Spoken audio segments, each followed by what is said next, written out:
এজন্য বিশ্বনবী বলতেন আসাদুহুম ফি আমরিল্লাহি ওমর, আমার দ্বীনের ব্যাপারে সবচেয়ে কঠোর ওমর। বিশ্বনবী বলতেন আমার পরে কোনো নবী নাই, কোনো রাসূল নাই, তবে আমার পরে যদি কেউ নবী হতো আমার ওমর নবী হয়ে যেত। লা নবিয়্যা বা'দি ওয়ালা রাসূল, আমার পরে রাসূল নাই, কোনো নবী নাই, তবে লাউ কানা বা'দি নবিয়্যুন লাকানা ওমর।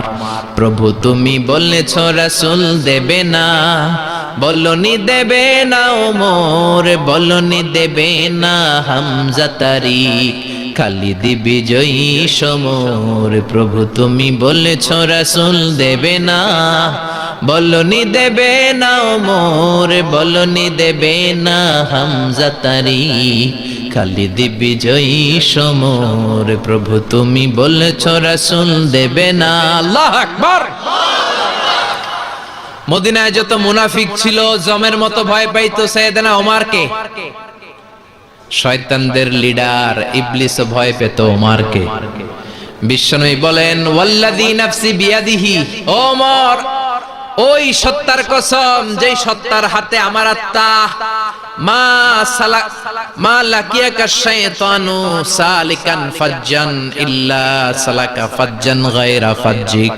ওরে ওমর, শয়তান যদি তোমারে কোনো রাস্তায় দেখে, ইবলিস যদি তোমারে কোনো রাস্তা দিয়ে হাঁটতে দেখে, ইবলিস ওই রাস্তা রেখে দিয়ে অন্য রাস্তা দিয়ে হাঁটে।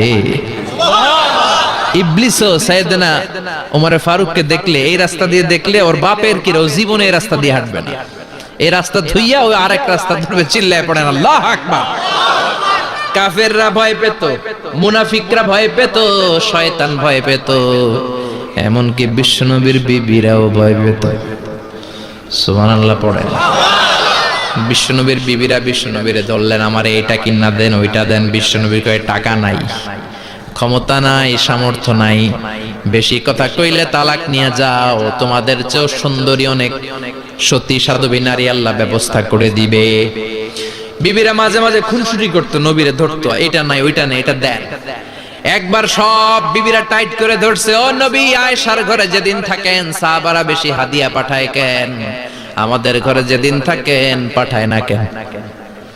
কালকে জুমার নামাজের পরে ঘোষণা দিবেন সবার ঘরে সমান সমান হাদিয়া। নবী কয় আমি হাইতান্ন। ও মিয়া, কে হাদিয়া দিবে, কটুক দিবে, এটা কি ইমাম সাহেবের কাজ? ইমাম সাহেবের বাসায় কে কোন দিন কি খাওয়াবে, কি গিফট দিবে, এটা তো কে যে গিফট দিবে তার ব্যাপার।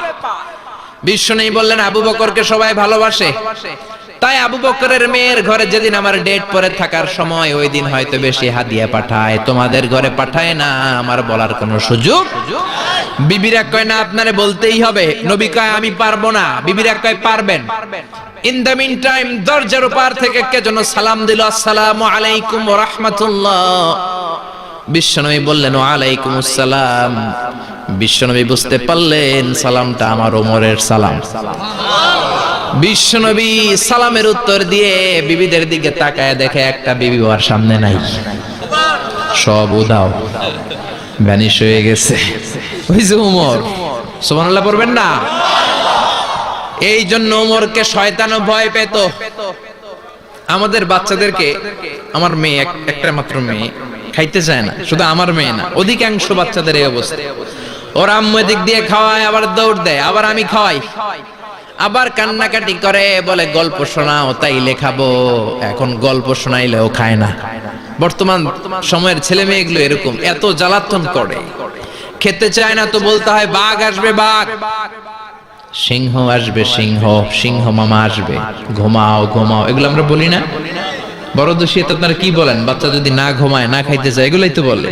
বাঘ আসবে, বিড়াল আসবে। মদিনাতে ওমরে ফারুক যখন খলিফা, মদিনার কোন বাচ্চারা যদি না খেতে চাইতো, না ঘুমাইতে চাইতো, মদিনার মায়েরা বলতো তাড়াতাড়ি ঘুমাও, ওই যে ওমর আসতেছে, ওমর। আল্লাহু আকবার। কি শাসক ছিলেন সাইয়েদনা ওমর! সবাই সমান, উনার বিধান, উনার রীতি সবার জন্য সমান। মদ খাওয়ার অপরাধে নিজের কলিজার টুকরা ছেলে আবু শাহমাকে 80টা বেত মেরেছে। হাদিসটা দাঈফ, তবে শিক্ষা আছে আমাদের জন্য। 80টা বেত মেরেছে। এক রাতে পাওয়া যায় বেত মেরে ছেলেটাকে আহত করে ফেলেছে।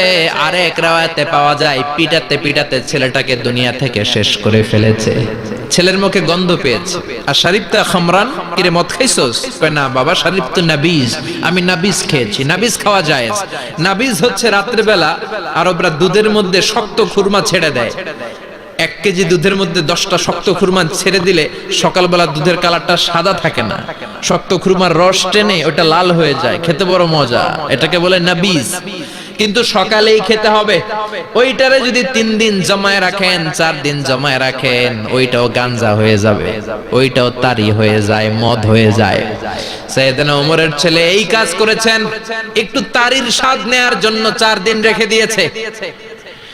সাইয়েদনা ওমর বললেন, কি খাইছস? কয় মদ খাই নাই। নাবিজ খাইছস? এদিকে আয়। ইফতাহ ফামাক, মুখ খোল। হা করার পরে মুখের সামনে নাক নিয়ে গন্ধ দেখে মদের গন্ধ, কলারটা ধরে মসজিদে নববীতে নিয়েছেন। ইন দা মিন টাইম মসজিদে নববীতে জোহরের নামাজ হয়। নিজের ছেলেকে মসজিদে নববীর উস্তুয়ানা বলে, উস্তুয়ানাতু মসজিদে নববী, মসজিদে নববীর পিলারে বেঁধেছেন।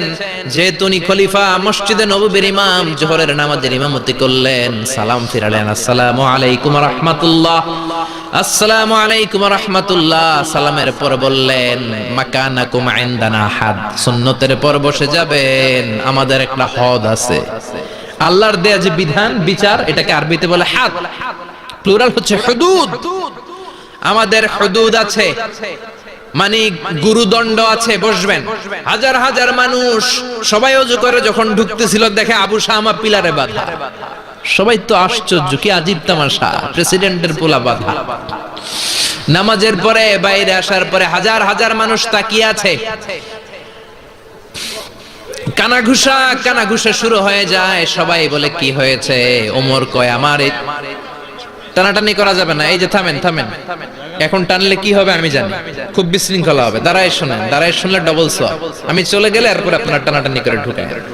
কথা শুনতেছেন তো? মনোযোগ আছে? লোকদের মধ্যে কানাঘোষা। প্রেসিডেন্টের ছেলে, কেউ কয় ওমর মনে হয় মারবে না, যেহেতু নিজের ছেলে তো একটু ধমকি টমকি দিয়ে ছেড়ে দিবে। কেউ কেউ বলে না, ওমর তো এত সহজ মানুষ না, মদের বিচার তো 80টা বেদ, মনে হয় 40টা মারবে। কেউ কয় না, 80টাই মারবে। ওমর চেয়ারে বসে জল্লাদরে ডাকলেন, বললেন, ইবদা বিসমিল্লাহ, নে চাবুক শুরু কর। বাইতুল মাল থেকে শক্ত সাইজের একটা চাবুক আনবি। জল্লাদ চাবুক এনে দাঁড়ালেন। ওমর বললেন, ইবদা বিসমিল্লাহ, শুরু কর। জল্লাদ মারতে শুরু করেছে। ওয়াহিদ, ইতনাইন, তালাতা, 3টা মারার পরে এক থাপ্পড় মেরে জল্লাদকে 3 হাত দূরে ফেলে দিলেন। ধমক দিয়ে বললেন, তুই চাবুক মারস নাকি চাকরি বাঁচাস?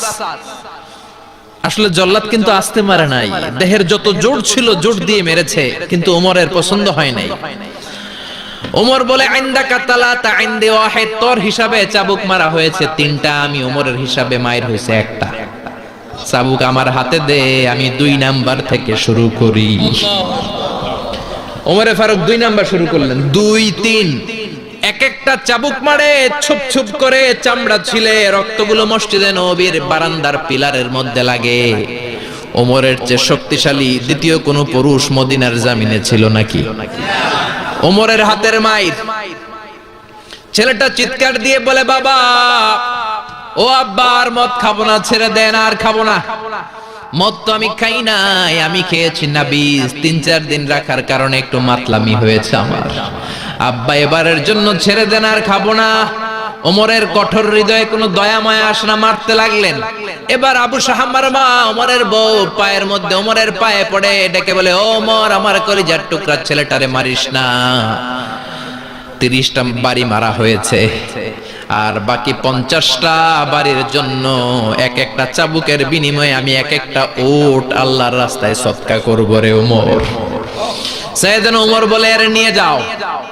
আবু শাহামার মা ওট দিয়ে আল্লাহর জাইন চাবুকের বাড়ি থেকে একটা বাড়িও কমানো যাবে না, 80টা বাড়ি দেয়া পর্যন্ত পৃথিবীর কোন শক্তি আবু শাহামারে আমার হাত থেকে ছুটাতে পারবে না। আবু শাহামার মা কাঁদতে লাগলো। ওমরের মনে দয়া মায়া হয় না। 40টা বাড়ি মারার পরে ছেলে বেহুশ, 50টা মারার পরে আবু শাহামা দুনিয়া থেকে শেষ। সবাই নিস্তব্ধ নীরবতা, পিন ড্রপ সাইলেন্স, পিন পতন নীরবতা। রাগে তখনও গড়গড় করছে ওমর। সাইয়েদনা ওমর বললেন, গোসল দে, জানাজা দে, কবর দে। কবর দেওয়ার পরে ওই কবরের উপর 51 নাম্বার থেকে মারা শুরু করলেন। 52, 53, 60টা, 70টা, 80টা চাবুকের বাড়ি কবরের মধ্যে, বিশাল বিশাল বড় বড় বাড়ি মেরে আঘাত করে আল্লাহরে ডেকে বললেন, আল্লাহ, আমার ছেলে হওয়ার কারণে, প্রেসিডেন্টের ছেলে হওয়ার কারণে আমি পার্সিয়ালিটি করি নাই, একটা চাবুকের বাড়িও কম দেই নাই। কিয়ামতের দিন তুমি আমারে জালিমদের কাতারে দাঁড় করাতে পারবা না। আল্লাহু আকবার। ওই ওমরের শাসন যদি দেশে থাকতো, দেশটারে মদিনা বানাইতো কে? এখন রিকশাওয়ালার পোলার জন্য এক নিয়ম, প্রধানমন্ত্রীর পোলার জন্য আরেক নিয়ম, কুলিওয়ালা ঠেলাওয়ালার জন্য এক নিয়ম, প্রেসিডেন্টের মেয়ের জন্য আরেক নিয়ম। জোরে বলেন ঠিক কিনা? সবার জন্য যদি এক নিয়ম হতো, চুরি করলে যদি হাত কাটা হতো, জিনা করলে যদি পাথর মেরে গর্দানটা উড়িয়ে দেয়া যেত, বাংলার জমিনে আর কোনো চোর আর জিনাখোর পাওয়া যেত না। চুরি করলে হাত কাটো কার আইন? তবে এটা কলা চোর, মুরগি চোর, ডাব চোর, আম চোর না। যেই চোরগুলো একটা কলমের সিগনেচারের খোঁচায় দেশের 1000 কোটি টাকা মেরে দেয়, ওই চোরদের হাত আগে কাটতে হবে। যেরকম ঠিক কিনা? এক কলমের খোঁচায় শেয়ার বাজার খাইয়া ফেলায়, হলমার্ক খাইয়া ফেলায়, দেশের টাকা সুইজারল্যান্ডে পাঠায়, ওই চোরগুলার হাত। জোরে বলেন ঠিক কিনা? এজন্য বিশ্বনবী বলতেন, আসাদুহুম ফি আমরিল্লাহি উমর। আল্লাহর দিন বাস্তবায়নে সবচেয়ে কঠোর সাহাবী ছিলেন ওমর। আবু বকর ছিলেন নরম, ওমরের মেজাজকে গরম বানাইছে কে? এই জন্য ইসলামের মধ্যে যেমনি সহনশীলতা আছে, আবার ইসলামের মধ্যে বিদ্রোহ আছে না নাই? অন্যায় দেখলে থামিয়ে দেওয়ার দরকার আছে না নাই?